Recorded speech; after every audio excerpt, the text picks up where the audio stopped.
కిరణ్ అబ్బవరం గారి Chennai love story movie review. ఈ movie గురించి మాట్లాడుకునే ముందు ఈ మూవీలో హీరో అయిన కిరణ్ అబ్బవరం గారు ఈ చెన్నై లవ్ స్టోరీ యొక్క మూవీ నరేట్ చేసినప్పుడు ఆయనకి ఈ మూవీలో ఏ పాయింట్ నచ్చి ఈ మూవీని ఓకే చేశారు అనేది నాకు ఇప్పటికీ అర్థం కావట్లేదని చెప్పుకోవచ్చు అన్నమాట. ఎందుకంటే మూవీ చూసిన తర్వాత నాకు కలిగిన ఫస్ట్ డౌటే ఇదనమాట. ఎందుకంటే కిరణ్ అబ్బవరం గారు ఈ మూవీలో మెయిన్ క్యారెక్టర్ అనుకుంటాం, బట్ ఆయన సైడ్ క్యారెక్టర్ అనమాట. మెయిన్ క్యారెక్టర్ వచ్చేసి ఈ మూవీలో హీరోయిన్ గౌరీ ప్రియా గారు. అవును, మూవీ స్టార్టింగ్ నుంచి ఎండింగ్ వరకు గౌరీ ప్రియా గారి క్యారెక్టర్ మీదే మూవీ అనేది వెళ్ళిపోతుంది అనమాట. సో మన కిరణ్ అబ్బవరం గారు ఈ మూవీలో ఆయన ప్లే చేసిన క్యారెక్టర్ తోనే చెప్పేశారు, నేను ఈ కథలో ఒక సైడ్ క్యారెక్టర్ అని. అంటే ఒక సైడ్ క్యారెక్టర్ ఉన్న స్టోరీని ఎందుకు ఎంచుకున్నారు అనేదే పెద్ద డౌట్లు నాకైతే అనిపించింది. ఇంకోటి ఏంటంటే ఈ మూవీకి స్టోరీ రాసింది మన సాయి రాజేష్ గారు. అంటే సాయి రాజేష్ గారు అంటే బేబీ లాంటి ఒక మంచి కల్ట్ క్లాసిక్ స్టోరీ అండ్ అలాగే కలర్ ఫోటో లాంటి ఒక మంచి లవ్ ఎమోషన్ ఉన్న స్టోరీ రాసిన సాయి రాజేష్ గారు ఇలాంటి స్టోరీ పాయింట్ తో సినిమాని తీసి ఏ విధంగా హిట్ కొట్టాలి అనుకున్నారు, ఆయనకున్న ఆ నమ్మకం ఏంటి, ధైర్యం ఏంటని కూడా నాకైతే అర్థం కాలేదని చెప్పుకోవచ్చు అన్నమాట. ఎందుకు అని అంటున్నానంటే ఈ స్టోరీలో రివీల్ అయిన ఆ పాయింట్ అనేది ఇంటర్వెల్ లో రివీల్ అవుతుందన్నమాట. రివీల్ అయిన తర్వాత సెకండ్ హాఫ్ మీద నాకైతే ఇంట్రెస్ట్ కలగలేదు. అసలు సెకండ్ హాఫ్ చూడాలన్న థాటే నాకైతే లేదని చెప్పుకోవచ్చు అన్నమాట. ఇక టికెట్ కొన్నాం కాబట్టి మూవీ చూడాలి కాబట్టి చూసానే తప్పించి అసలు ఆ పాయింట్ తో షార్ట్ ఫిల్మ్ తీయొచ్చు. ఎంత అంటే ఈ 2 గంటల మూవీ తీయడం అనేది కష్టం అనే చెప్పుకోవచ్చు అన్నమాట. ఇంకోటి అండి, ఈ మూవీ ట్రైలర్ చూసిన తర్వాత ట్రైలర్ లో డ్రామా అండ్ అలాగే ఎమోషన్స్ బలంగా వర్కౌట్ అవుతాయి అనుకుంటాం కానీ బట్ హోల్ మూవీలో ఎమోషన్స్ అనేవి అంత బలంగా వర్కౌట్ అవ్వు.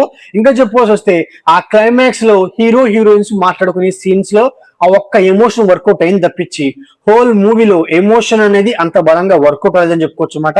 ఇది లవ్ స్టోరీ అన్నారు కాబట్టి లవ్ ట్రాక్ ఏమైనా కొత్తగా ఉంటుందంటే ఆ లవ్ ట్రాక్ కూడా నాకైతే క్రింజిగా అనిపించింది. ఎందుకంటే మన హీరో హీరోయిన్ ని మీరే నా దేవత, నేనే నీ బానిస అని ఆ చెప్పే సీన్స్ అవనండి అండ్ అలాగే హీరోయిన్ కోసం హీరో చేసే కొన్ని చేష్టలు అవనండి నాకైతే ఇరిటేషన్ తెప్పించింది.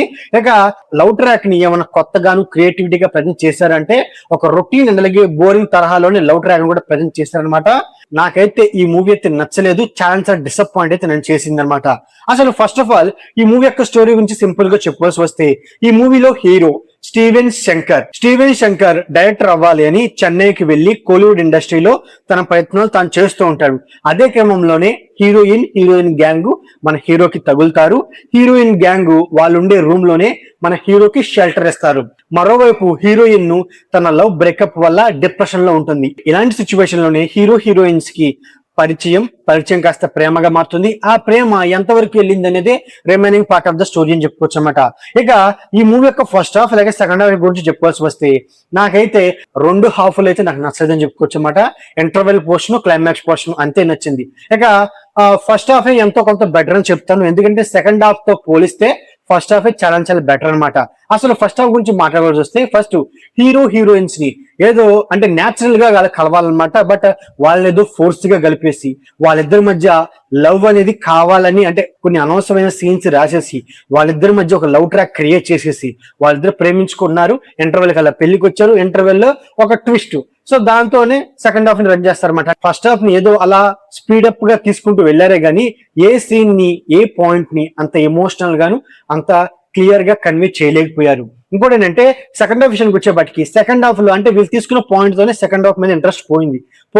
సో వీళ్ళు తీసుకున్న పాయింట్ తో వీళ్ళకున్న క్రియేటివ్ థాట్స్ తో డైరెక్షన్ ని ఏమన్నా బలమైన సీన్స్ తోను బలమైన ఎమోషన్స్ తో తీసుకెళ్లారు అంటే మనకైతే ఒకటే బోర్ కొడతా ఉంటుంది. ఎందుకంటే క్లైమాక్స్ కి వచ్చేవాటికి క్లైమాక్స్ ఏమవుతుంది అనేది మనం ప్రెడిక్ట్ చేయగలుగుతాం. బట్ ఆ క్లైమాక్స్ కి వచ్చేంత వరకు ఏవేవో సీన్స్ తో ఏవేవో క్యారెక్టర్ తో సెకండ్ హాఫ్ ని ఎలా సాగదీసుకుంటూ వెళ్ళిపోయారు. సింపుల్ గా మూవీ గురించి చెప్పుకోవాల్సి వస్తే సో వీళ్ళేదో కొత్తగా ట్రై చేద్దాం అనుకున్నప్పటికీ ఆ ప్రయత్నం అనేది నాకైతే అంతగా నచ్చలేదని చెప్పుకోవచ్చు అన్నమాట. ఇక ఈ మూవీ డైరెక్టర్ అయిన రవి నంబూరి గారు. సో రవి నంబూరి గారు ఈ స్టోరీ పాయింట్ లోనే అంత బలం లేదనమాట. బట్ ఆయన డైరెక్షన్ అనేది బాగుంది. బట్ స్క్రిప్ట్ పరంగా ఈ మూవీలో డ్రామాని ఎమోషన్స్ ని ఇంకా బాగా వర్కౌట్ చేస్తుంటే బాగుండేది. అండ్ అలాగే స్క్రీన్ ప్లే విషయానికి వస్తే మూవీ స్టార్టింగ్ నుంచి ఎండింగ్ వరకు ఒక ప్రెడిక్టబుల్ వేలో వెళ్ళిపోతుంది మూవీ. ఇక పర్ఫార్మెన్స్ విషయానికి వస్తే కిరణ్ అబ్బవరం గారు, సో ఆయన వన్ మ్యాన్ షో అని చెప్పుకోవచ్చు అనమాట. అంటే కిరణ్ అబ్బవరం గారు అండ్ అలాగే గౌరీ ప్రియ గారు వాళ్ళ పర్ఫార్మెన్స్ అనేది పీక్స్ లో ఉంది. ఒకరికి ఒకరు పోటీ పడి యాక్ట్ చేశారనమాట. వాళ్ళ పర్ఫార్మెన్స్ అంతలా ఉంది. మిగతా క్యారెక్టర్ లో ఉన్నప్పటికీ ఏ క్యారెక్టర్ ని అంత ప్రాపర్ గా అయితే యూస్ చేసుకోలేదు. బట్ ఉన్నంత వరకు వాళ్ళ పర్ఫార్మెన్స్ అనేది డీసెంట్ గా ఉందని చెప్పుకోవచ్చు అనమాట. ఇక మ్యూజిక్ అయిన మణి శర్మ గారు, ఆయన సాంగ్స్, బ్యాక్గ్రౌండ్ స్కోర్ మూవీకి చాలా బాగా హెల్ప్ అయ్యాయి.